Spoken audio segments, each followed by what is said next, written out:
Greetings, Sanbonani, Dumelange, Abushini, Rorocha. Hello out there once again. I trust and hope that everyone is still okay and well. It's your boy AKAY coming to you with episode number 11 of the Real Talk with AKAY. And on this episode, I'll actually be joined by two guests. I'll actually give them like the platform to actually make a formal introduction. But then we'll actually be talking about this whole concept of toxic masculinity. Shapfere machimbosi. Lemnate bafethu. So before I actually kick it off, let me just say welcome to the Real Talk with AKAY Bafethu. It's a podcast seeking practical solutions to practical societal issues. So I'll start with you, Stan Manikaye. You can actually introduce yourself. Okay, so Kalibito na Babita Kulufelo, and I have background, or rather I've studied. I'm a student of the social sciences, and I graduated in counseling and communications, and I majored in psychology. I guess that's the nitty-gritty of who I am. Oh, yeah, welcome to the show, brother. And Leshman, brother. I'm Lewu, typist. I'm just an artist from the hood. Yeah, welcome to the show. I'm welcome. I feel welcomed by you. I feel very welcome. Yeah, thanks. So, okay, gents, okay. Like, this concept that we are actually discussing on this episode, basically, it's a concept that has been like deeply and widely debated amongst us as members of society, and that is the issue of masculinity. Some classify it as toxic, and then there are those that actually believe that toxic masculinity is something that does not exist.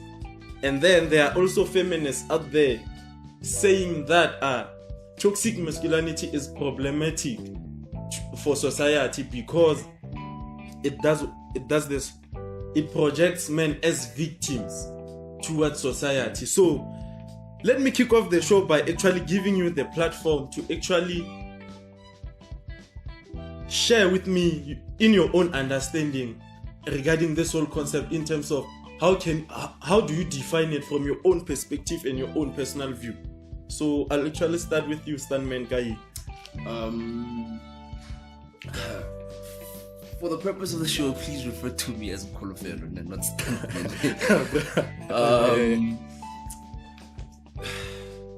I have an opinion about that, and that opinion is opposed to the existence of such a concept as toxic masculinity. I believe that all people have the propensity or the ability to actually be toxic to other people, irrespective of whether they're male or female, irrespective of their genders. But irrespective of gender, that you'll find that people have within them the ability to be toxic to one another. So the whole conception of the existence of such a thing as, or terminology or phrase that is toxic masculinity is essentially a divisive tool. It's a manner in which we are trying to move away from to pathologize masculinity, because if you really think about masculinity is a concept that applies broadly, whether you're female, whether you're male. You know, what the feminist movements are trying to purport, or rather my assumption of what they're trying to purport is that there are people of a male, or rather let me say there are men or young men who are acting out in toxic behaviors, and as a result it pushes the notion or the idea that masculinity is toxic, and I believe that's just very wrong. But what do you mean that there are people who are actually acting that way? Like, I don't really understand your concept. Actually. So how toxic masculinity is understood from the background that I'm coming from my experience, is it's a type of masculinity that is very militant in its conception, in its ideology. It's a type of masculinity, and I don't believe there's types of masculinity, by the way. It is defined as masculinity, or a concept of masculinity that is very dominant, oriented towards the female counterparts of us men, in other words, towards women or girls. It is the type of masculinity that is very competitive in nature, which I don't see as a problem. I see competition as something that's very important for society's growth. So to say that competitiveness is toxic masculinity, well, I don't agree with that. Please elaborate more on that one. Don't you think there should be boundaries between gender? Don't I think there are definitely boundaries between genders. That's one thing I know. We don't necessarily need to go conceptual. So how does toxic masculinity affect it in terms of the relationship between the two? First of all, as I said earlier on, I don't believe that toxic masculinity exists. Oh, it doesn't exist. I believe there's terms, there's phrases such as toxic masculinity that are out there, and concepts that are out there that are purported by certain movements which are more focused on the emancipation of women from men's grips, as if, well, we as men have women in our grips all the time. I don't mean that. I'm saying to you that masculinity is a concept and toxicity is a concept on its own as well. That's what I'm saying. And what has happened with the feminist movement is that because of certain experiences of certain women with certain men, or boys, people of male descent, who have essentially gone on to treat women badly, and then that becomes an all-encompassing role that fits like a boot on every male, then it becomes what is called toxic masculinity. So being abusive, is it toxic masculinity? Being abusive is toxic, it's not toxic masculinity. Okay. That's just something human nature, Nji. Like what you're basically saying, bruh, it's more like there's masculine that's standing on its own there, and then when it comes to this other term that's associated with masculinity, and that is the term toxicness, it's more like it's all about individuality. Anyone can be toxic. That's what you're saying. Definitely, that's what I'm saying. That is definitely what I'm saying. And so, like, with all these things, how do you think actually, like, this whole concept of masculinity actually affects, like, us as members of society? I think it affects us both in very bad ways. Looking at the concept of toxic masculinity, or what the traits of what they say toxic masculinity is, dominance, control, sexual power, you understand? Those are the connotations that are aligned with what toxic masculinity is essentially defined as. I do believe that these type of concepts affect society in an array of ways, not good ways at all, because having discussed the concept in preparation for the show, as a matter of fact, having discussed the concept with a couple of my former colleagues and a couple of friends, one thing that stood out was the fact that when a man, for instance, hears the word toxic masculinity, it's not rocket science to see people reacting in an adverse manner. Because you're essentially saying that men are bad because men are inherently masculine. You understand? I think it's because that Lerona as men, we lost our way, you see, in terms of how we should treat the other gender. Look at the GBV thing. For example, like, pulling anything into it's been years and years. It's been affecting the nation for like 5-6 years now. You see, so I think it's been affecting the nation for more years than 5-6 years. Yeah, but I mean, like, it's been like to that point now that Ibile ntho e le goreng ya itse thata no bona no tse di etsagalang. I mean, it's been there back then ke ntse ke tjho. But back then ne le ntho iphitlhileng. Look at it now. So look at it now. How it's so exposed. I like how you're talking about cheating. It's so exposed right now again. And in terms of toxic masculinity, really toxic. So I believe Lorona as men, maybe upbringing Yarona, it implies on our I like the fact toxic that you spoke masculinity. about upbringing, and since we're on the topic of how it is actually found in our society, toxic masculinity.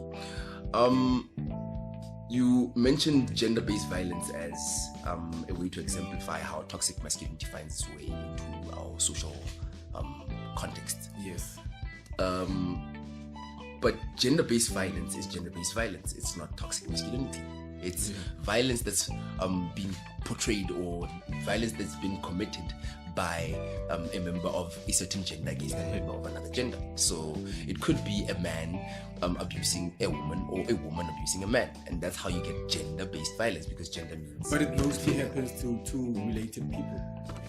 And I think we also need to consider the fact that as you are aware, that's the statement that I made during my introduction, where I was like, there are certain feminists that actually believe that this whole concept of masculinity as a whole, it projects men as victims. And in a way, I can actually agree with them, because like in most cases, these things that we are talking about, like the toxicness of this, all the toxic traits that are associated with masculinity, these are like traditional norms, something that was like instilled in us growing up. Those statements ukuthi indoda ayikali, a man isn't supposed to show emotions. That where it all goes back to, because like now those are like some of the major contributors to having men right now in society abusing women, depressed, failing to like maintain long-term relationships with the other gender. So in a way, those are like some of the other factors that we need to consider as we busy discussing this. What I'm more so hearing you say is the traditional perspectives of what masculinity is, or what the traditional norms of what masculinity is, are essentially being let to run wild even in today's society. Now, I have a bit of a perspective for you. You have a phone right now in front of you, and your phone is capable of a lot of things. Yeah. You know, back in the day, you might, or your dad might have had a phone. Is it as capable as this phone is today? No. Now, the reason I'm actually making that analogy is because you talking about the traditional perspectives of what masculinity is, and the reason why they call it the traditional perspective of masculinity is because we live in a society whereby women, for a very long time, for instance, were not allowed to vote. So women's rights were not necessarily considered. You understand? But we're talking about a society that is moving towards the future. You understand? We're talking about a society that is able to sit down and discuss these type of topics. You understand? Evolution. Thank you. You understand?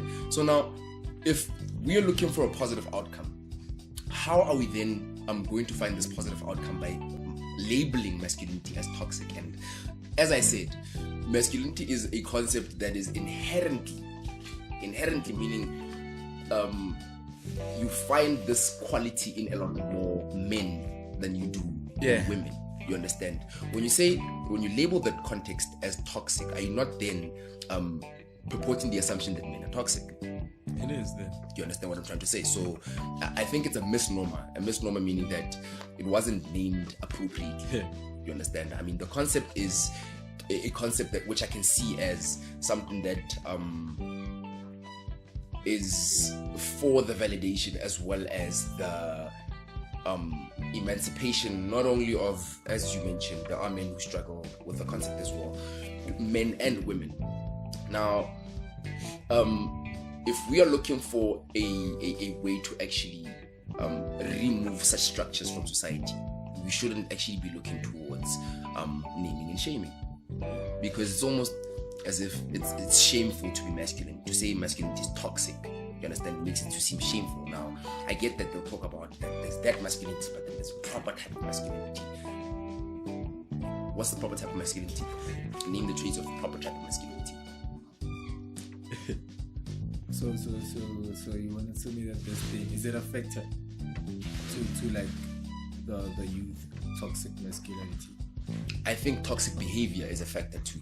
So you mentioned earlier on that being in an environment you learn things. Yes. You understand? So a young boy, for instance, who's in an environment that is abusive, maybe his father is beating his mom, or maybe his brother is doing some kind of thing like violent or whatever. You understand? And he learns those characteristics from those male figures, goes about into society, and because he learned those characteristics from those specific male figures, he goes into society and acts out whatever he's learned, and it becomes toxic. It becomes almost as if it's a lineage matter. It's almost as if it's genetic. The matter is genetic. So how we as individuals can get a solution to avoid like toxic masculinity?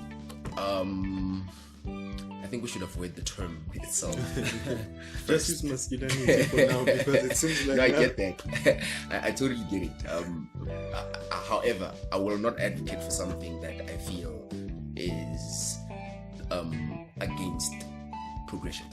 You understand? I am for progression. I'm just not for something that is more connotated as negative. I mean, I can go back to the men are trash movement, for instance. Yeah. You understand? That was toxic behavior on females' part, on the females' part, on the women's part. You understand? You say you want to change the world, but then you are adding exactly the same things back into the world, which you say have been you're toxic also towards you. painting like Doesn't men make that sense. are actually doing like normal things, going on about their business as usual as trash too. That's one thing I also like haven't like gotten my fingers wrapped around it. Like, why must I be associated with someone who's toxic while I'm not, bruh? You understand? So here's what I also understand. You have feminism. You have what do you have for males? That's what they call it. Toxic masculinity. That's what they call it. So you have Men are feminism. trash. Zinja. I think there should be a movement. For men. Honestly speaking, you know, what will we call it? Masculinism. But my point here is when men do things that are toxic, it's named toxic masculinity. When feminists or I want to stick to the feminists actually. When feminists do something or say something wrong about why they're actually in the movement or using that movement as a vehicle to drive their own agendas, you know, they are called toxic feminists. Isn't this strange? Toxic feminists, not a toxic feminine. You understand? I mean, not even toxic feminists actually. So I'm sorry for that. It's actually a toxic person, not a toxic. Yeah, they're just Do you get my point? It's a whole movement of people, for instance, that is purporting. I mean, there are good ideas in feminism. Don't get me wrong. You understand? Feminism is about equality, and That's more what especially, the world is moving towards at the moment, gender equality. you understand? It's about gender equality. Although I have my reservations when it comes to equality of the genders, but that's a topic on another. For another episode. You understand? Yeah. Anyway, So, like, with all of this being said, Ane, how do you think, like, we can actually, like, prepare, like, the next upcoming generation? Because, like, in most cases, like, this whole concept, like, I'm also in agreeing with you when I'm, like, this whole concept of toxic masculinity is just biased. Because in most cases, masculinity is all associated with, like, being a man. You understand all those responsibilities of being a man. A man must be a provider. But then, in most cases, when you come back to society, these things, they are only used in most cases when it's only beneficial for women. This equality concept in most cases too, like you said, bro. So, what I actually want to find out is, how do we actually prepare, like, this next upcoming generation to actually avoid this kind of traits? Because in most cases, the only reason we are being associated with, like, this whole concept of, like, being toxic masculine, it's because of, like, those characteristics of being a man are asserting dominance. You see, those are the things that they are saying they are like toxic. So how do we prepare like the next generation to actually avoid like having this debate in future? I feel sorry for the next generation. I'm kidding. But I feel like for me, it's like you were talking about providing. You said men should provide, and you were talking about revolution. We're living in like a revoluted world, right? Yeah, which is today's women have like degrees and diplomas and stuff like that. So I think it has to be 50-50 in that term, because you can't be the only one providing in this age and time.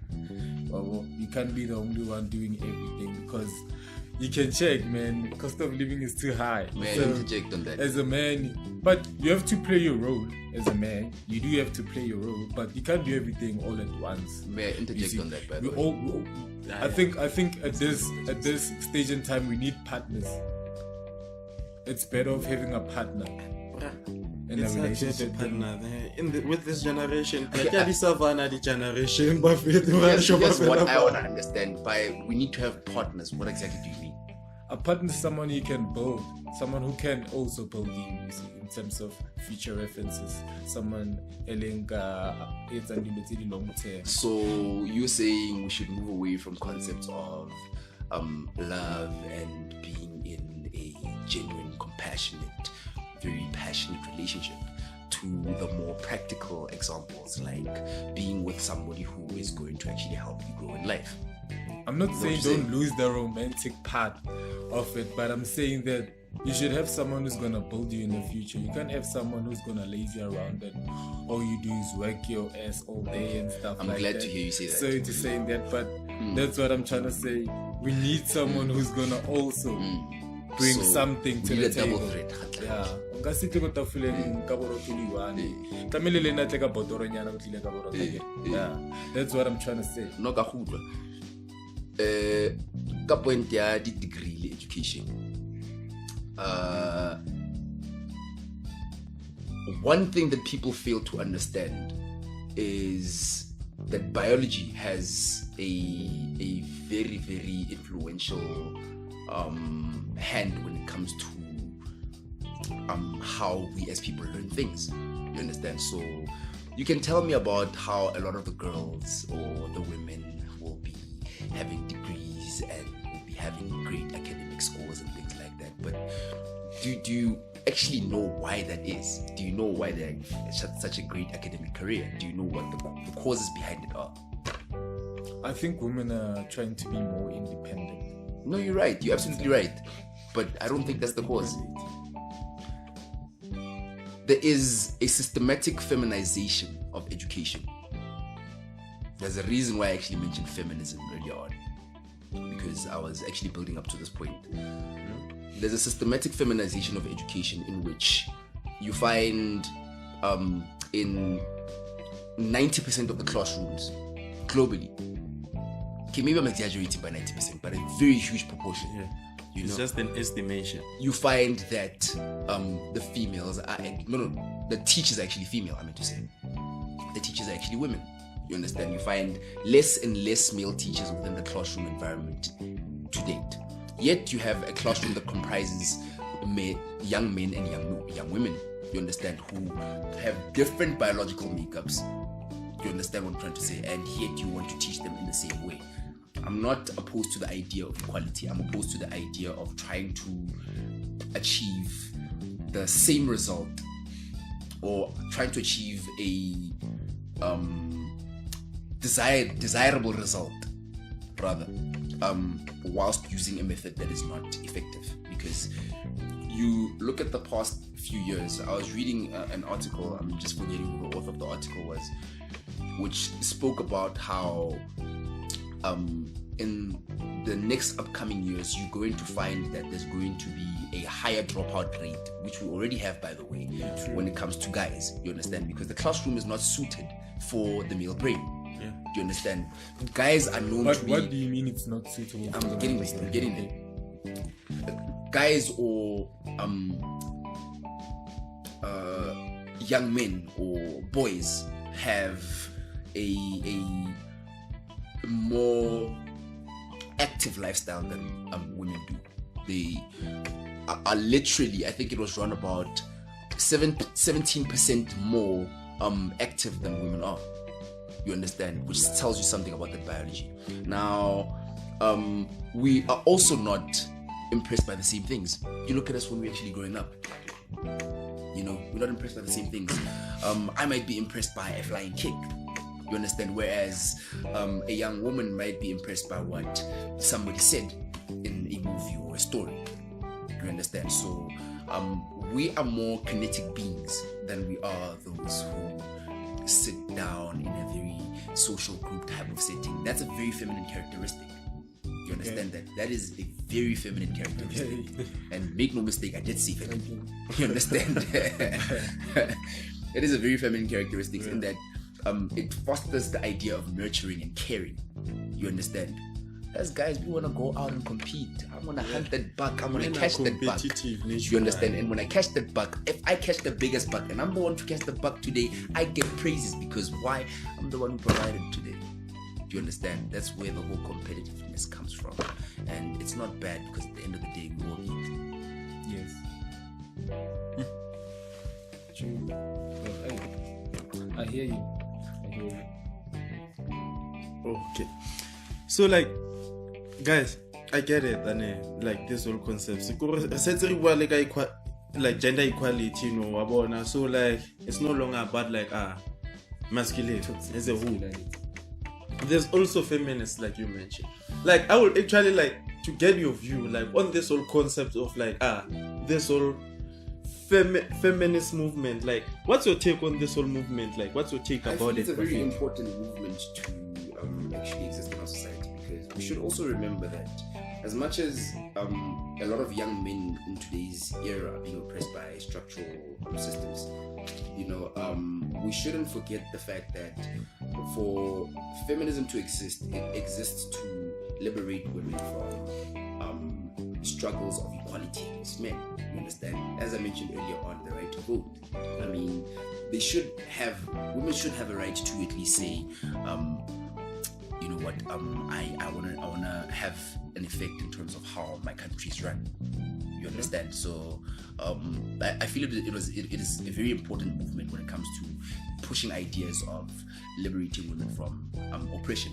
You understand? When it comes to things, men, however, a woman can never understand a man's problems, and a man can never understand a woman's problems. We can sit together at a table, you know, and speak about them. But sorry to say, if I, as a man, go to a woman and try to explain to her how painful it would be if someone kicked me down there, you know, it would be like trying to explain rocket science to a monkey.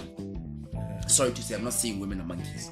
I'm saying she will never understand what it feels like. Do you understand? Because inherently she's not a man. And there are characteristics that even show the difference between men and women, aside from what we look like on the outside. I was about to get like to that question actually. Like I was about to like ask you to like actually give me like an example of like some of those characteristics, like for someone out there who's like clueless to this whole concept. So how would you like explain those characteristics to them? So I just want to get associated with like masculinity as a whole, like the characteristics associated with masculinity. I don't like to put traits or characteristics to the term, because in doing that, what I'm essentially doing is I am giving masculinity a face. You understand? And you do get traits which are very appraisable. You know, like if you're gonna take a girl out to a date, for instance, opening the door. You know, chivalry. Yeah. You understand? So opening the door. If she doesn't want you to open the door for her, you don't necessarily have to open the door for her. But holding an umbrella over her. But how do you tell that you have to open the door or not? I think it's just I think it's just courtesy, and like I said, it also goes with the upbringing. So don't label all men as toxic, you know, because we are not all raised by monkeys or buffoons. Yeah. You know, we come from different contexts in terms of society, culture and all of that. And some cultures, in some cultures, things that are seen as toxically masculine, they are actually normal things. Like I know in the Chivenda culture, for instance, there's this friend of mine.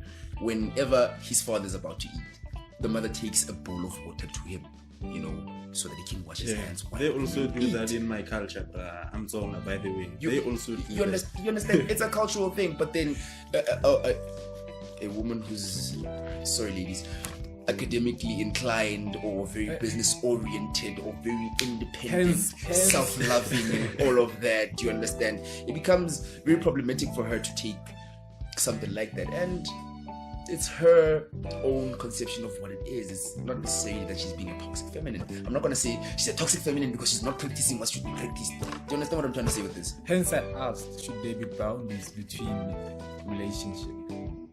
Should there be boundaries between the relationship? How? Like in terms of respect, in terms of love, equality. Isn't you saying that in the Chivenda tribe, the woman brings a bow? What do you think? Can I address something? So is it like something that should be a must, or is it just custom? Like, I always tell like my sister and like her friends in most cases this, like, we are normalizing a lot of things that there are things that actually shouldn't be normal. Yeah, they should never be normal. They shouldn't be actually normalized. It's more like, there are like traditional customs that we know, okay, they are total pure bullshit that you don't even agree like with them. But then like serving mocha today, it's a matter of like the wife actually showing like the husband respect. So that's why like with this generation you find like women say it can never be me. So it's bringing a bowl of water respect. Let's think about it this way. A lot of I'm gonna go it's to a love language to the African what you call the Africoid person, so the African person of colors perspective.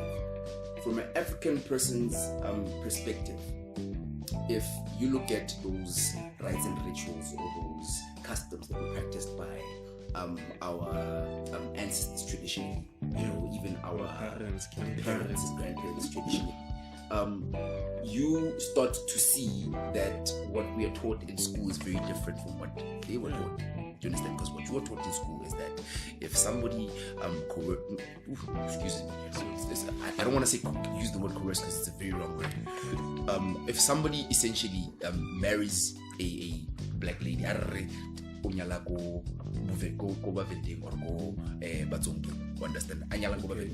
This is what is practiced, understand? But because of the cultural teachings and not cultural teachings, I mean external teachings that come from an academic setting, understand?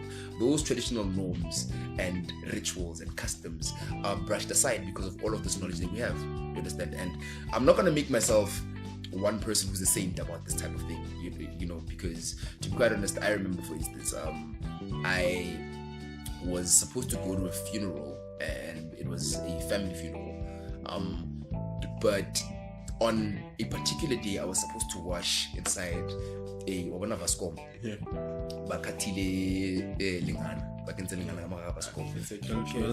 I was supposed to wash in there, and it was very cold that morning. It was extremely cold, and I'm one person, I don't like the cold, so I refused. I said I'm not gonna do it, and they said no, it's cultural, and I said I'm not gonna do it. I refuse to get cold. And sure, it's from a Western ideology. The whole thing of, I know that cold water in the cold is probably going to cause me more cold. I might even get frostbite, you understand, and things like that. So because of that knowledge now, I've created a barrier in terms of practicing that ritual or the custom, you understand. So the Western teachings as well also have an effect in terms of how things are perceived in terms of masculinity, femininity, you understand. So the Western lifestyle is affecting our cultural. The diversification of cultures is actually affecting our cultural perception of what we should be acting like and not be acting like. You understand? It's one of the factors affecting it. Okay. But don't we say we're living in a revolution as well? Maybe that's what's causing it. True. like, guys, revolution. Hence, I said that these days we're getting more women with diplomas and degrees than I get that, bro. But then, in most cases, I like, think you're missing the point there. Sorry. yeah, now you can continue. I think you're missing the point when it comes to the education part. The point is the educational structures are set in a way that is more beneficial, or that is more of a catalyst for women and young women. So you want to say women are more intellect than... No, that's not what I'm saying. But that's a whole topic. That's a whole topic on its own. Intelligence is a whole topic on its own. Let's not even go there. okay. Let's not even go there. You understand? What I'm saying is, women are more suited for the classroom situation, not guys. That's why, like, I always in argue terms of this. what? I spoke about behavior and evolution.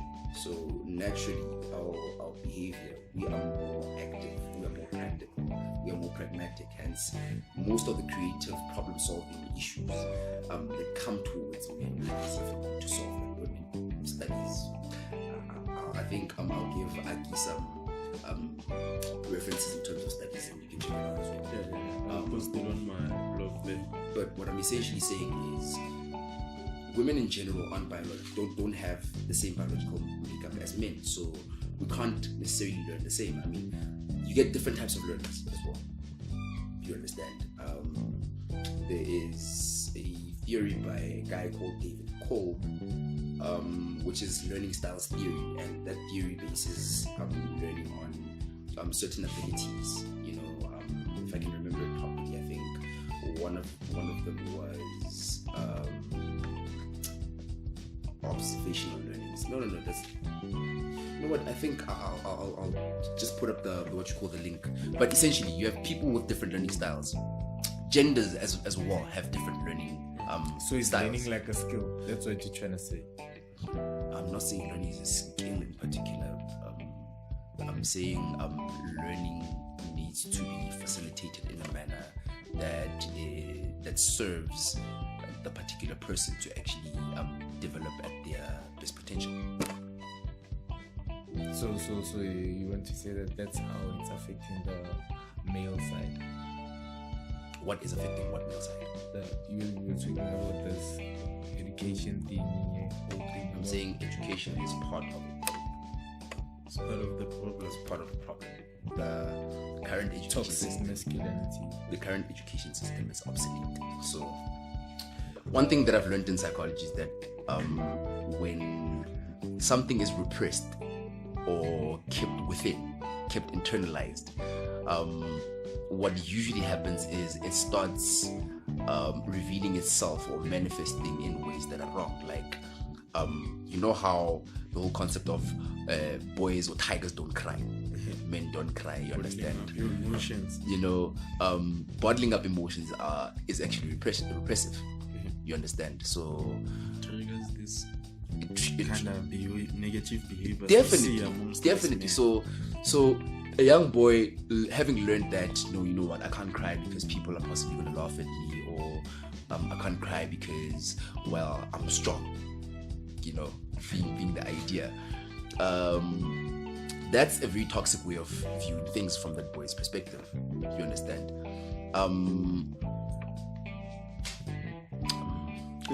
That being a toxic way from the boy's perspective. So are you saying that is it wrong for you, in your opinion? It's wrong to say that a boy shouldn't cry Why not? because he's human. It's pure bullshit, bruh. In fact, just put Because it the he's way human, it is, plain and bruh. simple. Humans cry. We have tear ducts for a reason. It's biology.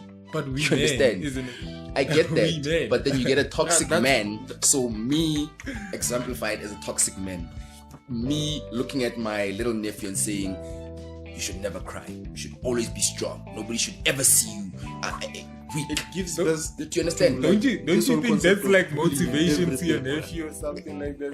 A lot To of man people up can and stuff see. like that? A lot of people can see it as motivation for my nephew to actually man up. However, it's problematic because now it teaches him that he can't necessarily come to me when he has issues. That's why You in most understand? cases they also think that as a guy, when you start being like feminine, they think you are insensitive. Crying is not feminine. I'm just saying, I'm just like putting it like that, Jay, for someone, you see. But then that's why in most cases they associate, like it's associated with weakness. But then, like, it's okay to express your emotions. We as men actually need to get that. That's why in most cases, that's the only way you can actually avoid this thing of like having kids at a young age starting to bully. Because maybe you find that a kid is actually going through something, but then because you, like you said, your nephew, you told him to man up, yeah, tigers don't cry. I didn't tell him that, but I'm saying if I yeah, had done that, I'm just making like an example of what will happen. So he comes back, he's having a bad day, he can't even talk about those things. What do you think is going to happen naturally? That's violence. You understand? That's why bullying Because also comes in. he bottles up these feelings. He feels very anxious about how if these feelings came out, I would be looked at as weak. So what's the next best way to actually show people I'm strong? Act out aggressively. Do you understand? So having these repressed feelings creates this perception in him that in order to act out strong, I need to be more physical. Do you understand? It's just one of the ways that this manifests itself. Do you understand? So it's repression at its best, essentially. And I'm simply saying that repression is not it's not a good thing. I'm saying that I also see the purpose that the whole idea around tigers don't cry, it served. I see the purpose that it served, and that purpose was to make the young men man up. You understand? Yes. And I can understand that, and I can feel that, and I can empathize with that. I just don't agree with it. Do you understand? So what you're saying is it's toxic behavior. It's not toxic masculinity. Okay. No, I understand. I get it. Seems like here we have chatted like a lot of minutes. We've been here and there for a while. So like in conclusion, like I would actually like to ask like this question, like in terms of like what we're just talking about, in terms of this whole thing like of men, tigers not crying, society judging like men who are actually expressing their emotions. Like for instance, me bruh, like I don't mind showing off my emotions. Even chicks know that. But then in most cases, you know what happens? The other gender, once we start doing that, they also like start taking advantage, you know. So what you're saying is that would you cry in front of a woman? Yeah, I will actually cry in front of my girl, bro. I won't lie, my nigga. I won't lie, bro. What's that to hide, bro? That's deep. That's something that we should actually be normalizing, Buffy. That's too deep. This thing of you suppressing your anger, going out there. That's too deep. It's the only reson that we as men actually have more enemies. I wouldn't. Why, bro? It's deep. What's deep about that, bro? It's something simple. Can I ask you something? For me as a man, the only individual who you should express your feelings to should be your mother. Hasn't your dad ever seen you cry, bro? I don't think it's toxic masculinity, but I think it's very toxic behavior. You think it's toxic behavior? Because if you feel that the only woman you will ever be able to turn out to is your mother, what about the mother or the possible mother of the children? This is a woman. So every time you'll drive home to express yourself. Do you understand? Nah, bro. This is the same person you're going to be possibly. I mean, in today's generation with the divorce rate. Like that's what I'm asking. Like, how can we actually get motivate members of society to actually make this a norm? This thing, like instead of judging, they should be out there supporting, because this thing of, as we said, I think we're diverging again. Because your question, if I recall correctly, was how is it that we can actually make it a safer environment for our young men and women growing up? That was the first question. This is more like the conclusion. I'm actually asking like another question in reference to like the statement we were making about like men like aren't supposed to cry there. In terms of like how can we get like the members of society to actually start like encouraging us as men out there, more men out there, to step up and start like expressing themselves. I think this is a start. I think it begins with you. For me, it begins with you. It's okay, it's cool and all to say it begins with you and saying that you should take responsibility over things, but we're dealing with a systematic matter here. We're not dealing with an individual matter. So when we're dealing with a systematic matter, we need to take a all hands on board type of approach. You understand the whole thing of stop being afraid to say what's on your mind, but at the same time be reasonable, be appropriate. You understand that?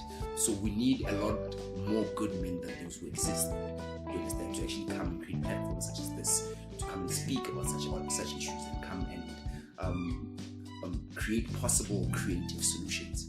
You understand? And one such solution I see is having institutions that are more, and I'm sorry to say this, ladies, exclusive to boys. Do you understand that? I mean, there's many institutions exclusive to girls. Yeah. You have the Oprah Winfrey School. Yeah, bruh. You understand? There's many institutions. You have many institutions in support of women who've been intimately violated against intimate partner violence. You have POA, for instance. You understand? How many institutions do you know that are concerted on efforts to actually help male people who are sexual abuse survivors? I can tell you of one that I know. Just one. I can't even name one. But I think maybe it's because factor ego, it's more on the feminine side. I think it's a political focus. That's my idea. You understand? I really think I don't like to get into politics, but I think it's a political focus because if we look at society and how it's structured, we have racial structures. You understand? And those racial structures don't necessarily work for everyone, and more especially the Afro-Queer person. You understand? So you have the white race, then you have the colored, then you have the Indian, then you have the black. You understand? Then you have the Chinese, and so forth and so forth and so forth. Now, you having such races, we all know that the black race is one race that has been conquered not so long ago, that was conquered not so long ago, and liberated not so long ago. You know, yet the structures that were in place to actually serve Western ideologies are still in place. Do you get that? And more so, the black family is being broken apart. If you take a notice, the black family is being broken apart. How so?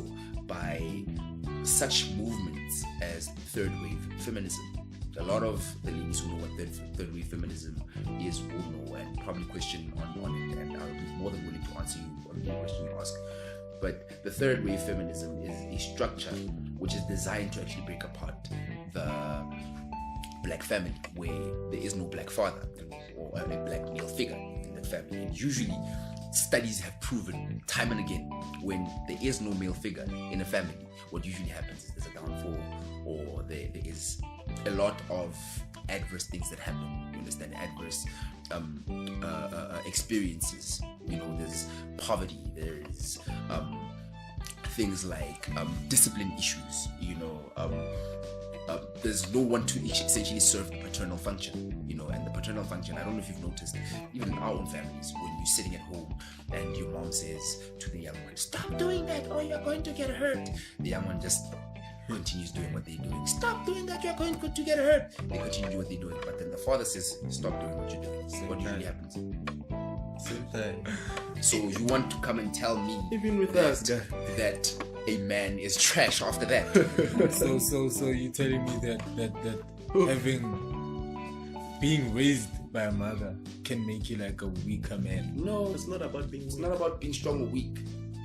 Being raised by your mother can possibly instill in you behaviors that are far more feminine than masculine.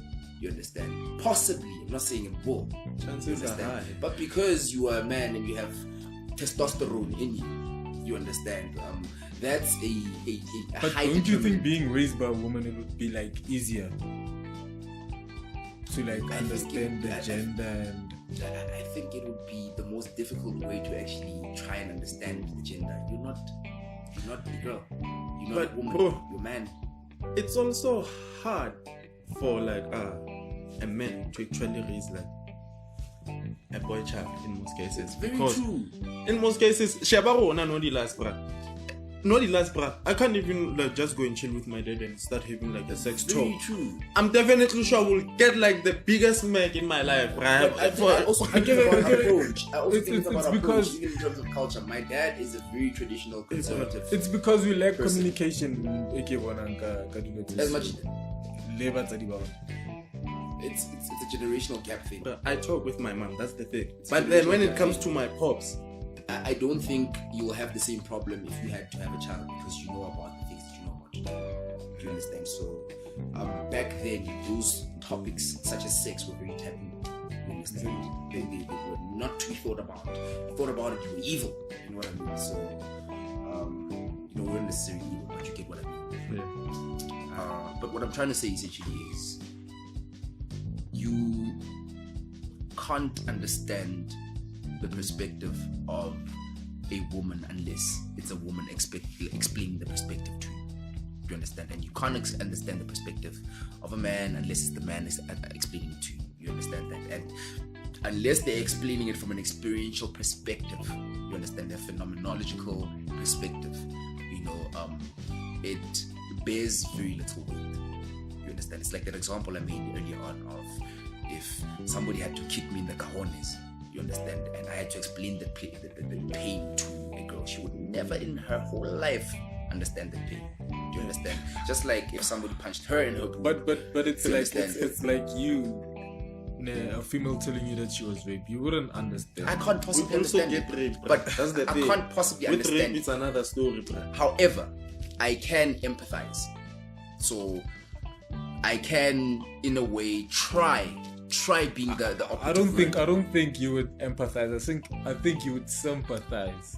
Sympathizing is feeling for, not feeling with. You understand? But that's what most people do. That's what most people do.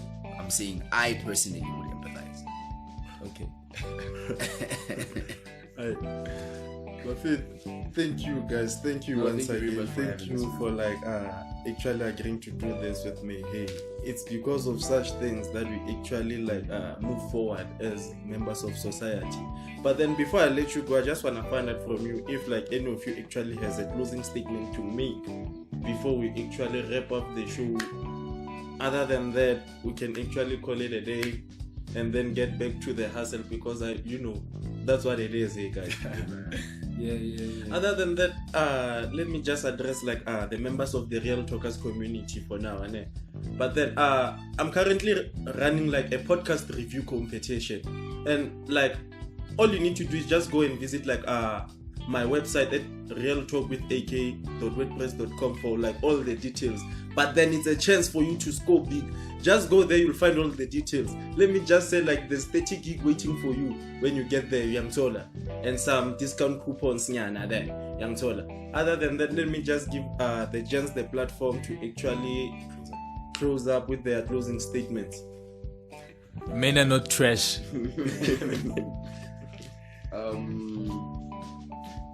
I don't want to be too long. This is a topic that I actually put very dear to my heart. And it being so dear to my heart, I would like to say that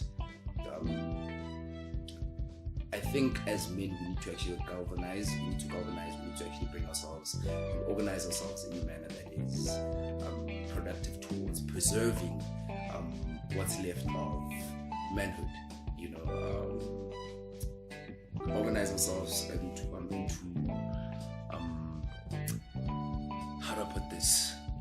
A group of good men who are essentially driving the agenda of raising awareness in society about what is actually happening in education, on the educational front, what is happening in terms of the political front. I don't like politics, as I said, but they do play a huge effect.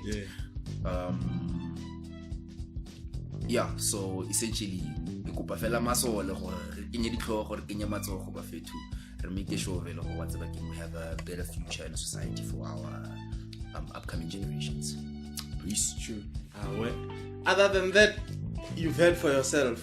The bullets have been fired at the Real Talk with AK, and all you need to do is just get yourself in the firing line, and then you might get something for the road. Hey, other than that, we out. Peace. Peace.